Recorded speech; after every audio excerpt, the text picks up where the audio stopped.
Bienvenue sur Africa 24 pour cette nouvelle édition du QG Week-end. Voici les titres de l'actualité. Le syndicat autonome des médecins du Sénégal reste en attente de l'ouverture des négociations avec le ministère du Travail. Des négociations qui portent notamment sur la question de la retraite à 65 ans.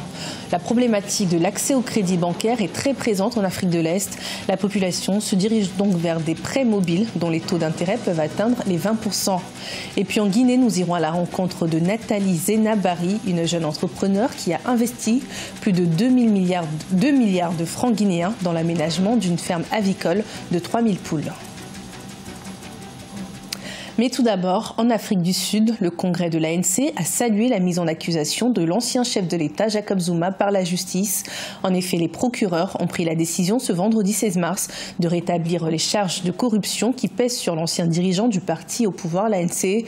Pour rappel, Jacob Zuma fait l'objet de 13 chefs d'accusation, notamment de corruption, de blanchiment d'argent et d'escroquerie liés à un accord sur les armes remontant à 1990.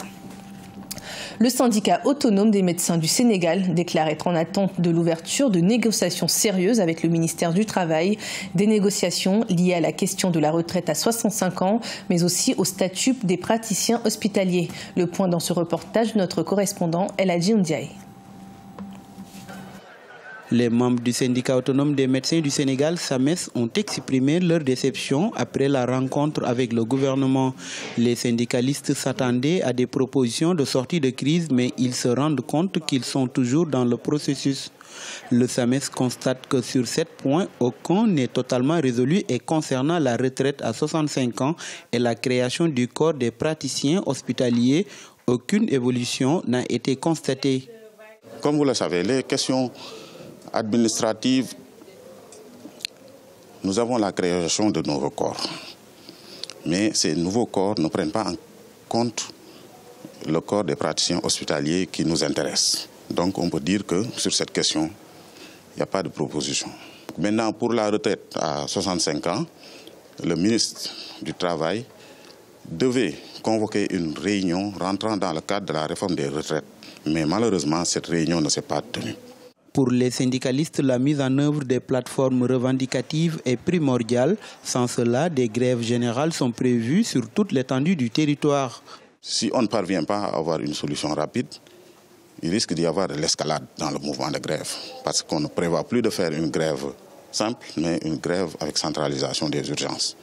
Du côté du gouvernement, des acquis sont notés sur les questions relatives à la majoration de l'indemnité des heures supplémentaires sur l'accès au logement. Sur ce point, la délégation générale à la promotion du pôle urbain de Diamniadio et du Lac a identifié les parcelles pour les médecins. L'accès au crédit bancaire étant difficile, les populations de l'Afrique de l'Est préfèrent les prêts mobiles d'argent, une solution apportée par les start-up qui leur imposent cependant près de 20% de taux d'intérêt. Plus d'explications avec Nathalie Mort. Les prêts via les applications de smartphone ont rapporté 202,1 millions de dollars à l'Afrique de l'Est en 2017. L'essor de ce modèle de prêt est favorisé par la souplesse de la législation en matière de transactions virtuelles d'argent. Les nanocrédits mis sur pied par des startups comme M-Kopa, Tala et Angasa s'adressent principalement aux personnes non bancarisées. Avec ces outils, les usagers se passent des contraintes administratives que leur imposent les banques commerciales. Malgré que les taux soient élevés, les gens préfèrent le nano-lender parce que le nano-lender apporte des solutions spécifiques, les apporte sur une durée de temps plus courte, avec une procédure moins longue et une facilité d'accès à la disponibilité financière.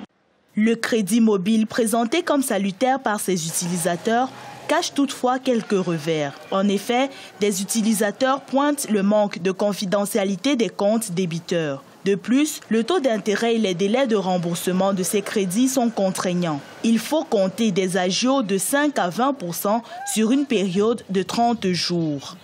En général, les gens qui mettent des fonds chez nano-prêteurs, ce sont généralement des fonds d'investissement, des gens qui ont constitué de l'épargne ou à vivre, donc ils n'ont pas très peur de perdre cet argent-là.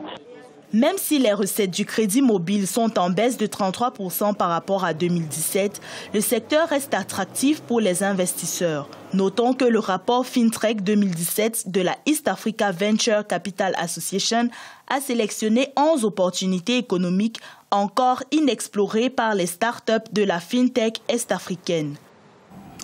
L'économie du Mozambique est dans une situation critique. En effet, le pays se retrouve surendetté suite à la suite de contractions de crédit par des entreprises publiques telles que Pro Indicus et Mozambique Asset Management. La dette est désormais estimée à quelques milliards de dollars et place ainsi le Mozambique parmi les pays africains gravement endettés.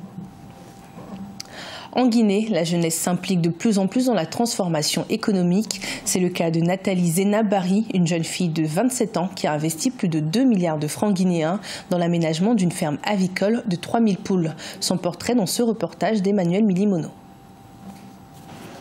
Au début, ce n'était qu'un petit projet familial né de la vision de mettre en place une ferme avicole. Partie avec un nombre réduit de poules, Nathalie Zenab a réussi à mettre aujourd'hui en place Preiko Avicole, Premium Imported Company, filiale du groupe Preiko avec 3000 poules. Elle est spécialisée dans la production avicole et la commercialisation des produits alimentaires pour volailles et bétail. Nous avons aussi un incubateur qui incube plus de 40 000 sujets par mois. Nous souhaitons faire augmenter la chaîne d'alimentation au lieu d'importer des aliments de chair, des poulets de chair. Pourquoi ne pas produire sur place? Faire genre comme Coq d'Ivoire, produire la viande sur place, revendre sur place. À 27 ans déjà, elle a su bâtir son rêve et compte aller bien au-delà de cet investissement. Confrontée à un difficile accès aux produits alimentaires pour ses animaux, Nathalie a eu l'idée de mettre en place cette usine de production d'un coût de 2,5 milliards de francs guinéens. Elle n'a plus besoin d'importer des produits alimentaires à partir d'autres pays et entend couvrir les besoins du marché local. On a besoin de faire une extension de nos machines pour pouvoir produire peut-être 20 tonnes par jour ou plus. Parce que nous avons des matières premières sur place en Guinée, telles que le maïs, le coquillage, ainsi de suite. Les autres, les concentrés, pourquoi pas projeter dans le futur, fabriquer les concentrés sur place. Créé en 2015, Preiko Group intervient déjà dans plusieurs secteurs, dont les mines, l'aviculture, l'agriculture, le commerce ou le transport. Dans la région de la Basse-Guinée, plus de 150 éleveurs de volailles produisent et commercialisent jusqu'à 1 800 000 pondeuses.